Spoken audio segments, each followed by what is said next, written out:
Welcome back to The Takeout. Senate Majority Leader John Thune is pushing back against President Trump's call to fire the Senate parliamentarian. Trump says this move would clear the way for Republicans to pass the controversial Save America Act, which would require voters to show photo ID to cast a ballot. The parliamentarian is an unelected official who oversees the Senate and helps enforce its rules. Why is this role so important to the president? Daniella Diaz joins us now to explain. She is a politics reporter for NOTUS. Daniella, good to see you. Good to see you, Nancy. So explain to the non-Capitol Hill denizens out there how exactly this role works, why it's important, and why President Trump cares about who's in the position. Yeah, Nancy, it's really interesting because the Senate parliamentarian is one of the most important jobs in the U.S. Senate, but it's held by someone who is not very well known by the United States, by normal Americans. In this case, her name is Elizabeth McDonough. She's been in place since 2012. And one of her most important jobs is to review legislation that is going under budget reconciliation, which basically means it would help with budget and expenses in the United States. It has to have revenue, budget issues to be able to be passed, but with just a simple majority in the Senate. So instead of the normal 60 votes that's needed for the filibuster, it only needs 50 votes. Now, her job is to review every single measure to make sure that it has budget concerns and that it actually addresses budgetary concerns. Otherwise, it's struck by her in the legislation. And that's what we've seen with the SAVE Act and what you saw with President Donald Trump when he posted on Truth Social calling for her to be fired, saying that she needs to be able to allow that the SAVE Act be included in budget reconciliation legislation so that it's just passed with just a simple Senate majority, meaning only Republicans need to pass it. And as a result, what we're seeing is Senate Majority Leader John Thune stand by not wanting to fire her because, of course, she's been in position since 2012, more than a decade. Right. And this is important because President Trump isn't just trying to pass this bill with reconciliation. He has passed a lot using reconciliation, which only requires a simple majority. So why is Thune holding the line here? Why not give this to President Trump? Look, Elizabeth McDonough, the Senate parliamentarian, has been in office since Harry Reid was the Senate Majority Leader, since Barack Obama was president. She has had this position and has a lot of institutional knowledge in this position for over a decade. She served in Republican administrations and Democratic administrations. And her role is really important as a behind-the-scenes person who reviews these measures and really important bills and really important budget reconciliation bills that are passed by Democrats and Republicans, depending on who has the majority. So to fire her would set a really bad precedent and would mean that maybe if Democrats take the majority in 2026, Nancy, they could put in place their own Senate parliamentarian to be able to pass their own measures. I mean, this is a precedent that's been held for decades in the Senate and could really disrupt how these things are passed with budget reconciliation. Interesting point of tension between the president and the Republican leader. Daniella Diaz from NOTUS, thank you so much. And let's turn now to our political panel. Democratic strategist and former advisor to President Biden, John McCarthy, and former Michigan Republican Congressman Peter Meijer. Welcome to both of you. Peter, maybe I'll start with you since you served on the House side, not the Senate side, with the Senate parliamentarian.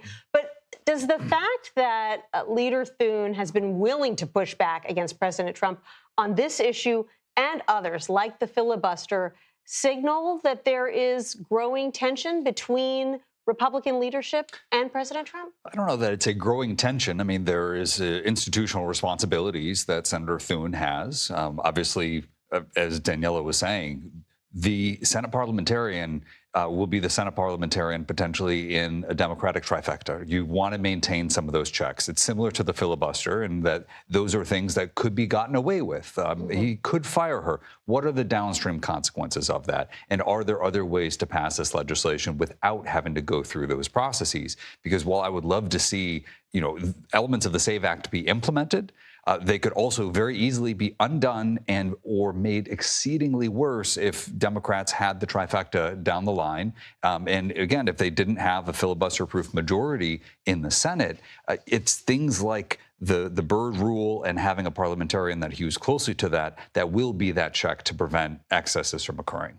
John, there must have been times when you were in the White House that you were frustrated with decisions that the parliamentarian made that didn't benefit your side. Yeah, whether it was in the White House or when I worked on Capitol Hill, I mean, frustration with the parliamentarians or the process is something that politicians will always run into. But, I actually think that there is a bit more of a, starker line here for Republicans and the president at this moment because of that.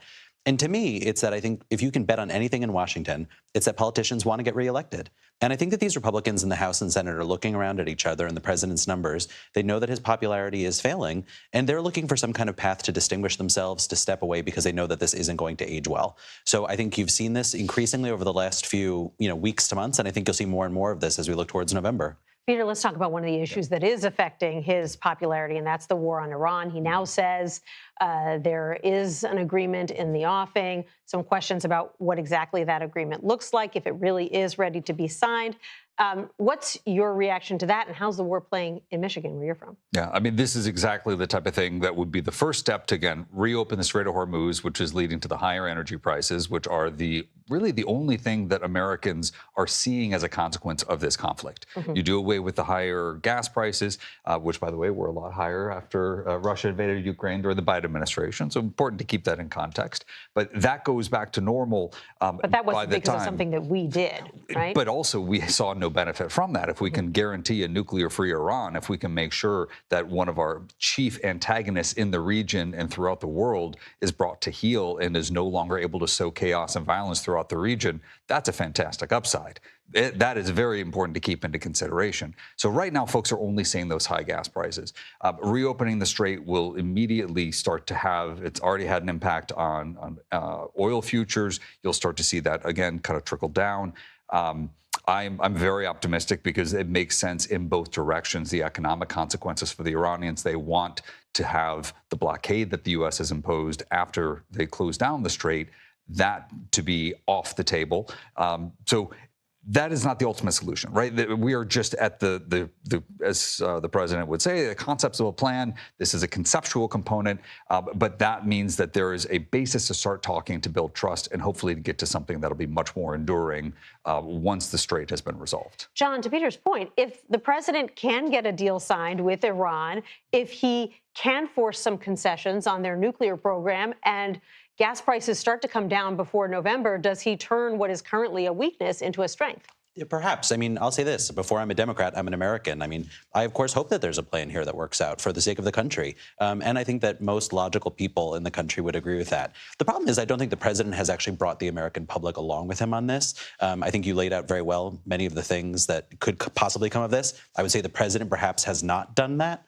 And I think that that's something we see with voters over and over again. They're not looking and seeing direction from the White House about why we're in the middle of this conflict. They are just seeing high gas prices. They are just seeing high costs at the grocery store.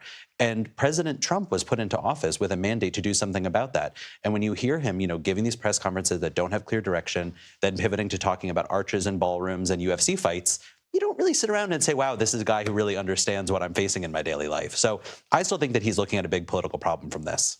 New development today, the House Oversight top Democrat Robert Garcia said he wants J.D. Vance, the vice president, to testify on this matter. Peter, do you think that this is an issue that still resonates with voters at this point, the Jeffrey Epstein files, or do you think that they are more focused on economic issues?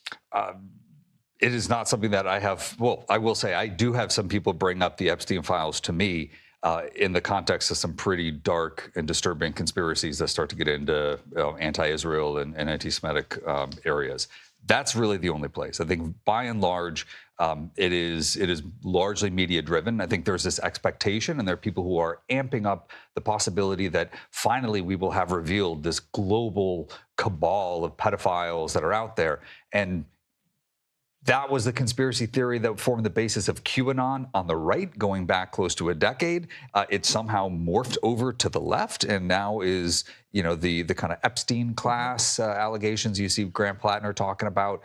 To your point on what actually has an impact on people's everyday lives, yeah, gas prices do, inflation does. This is tabloid stuff that folks are finding a very salient political message to drive their narrow ambitions. Former Congressman Peter Meijer, John McCarthy, thank you both so much for joining me. Appreciate it.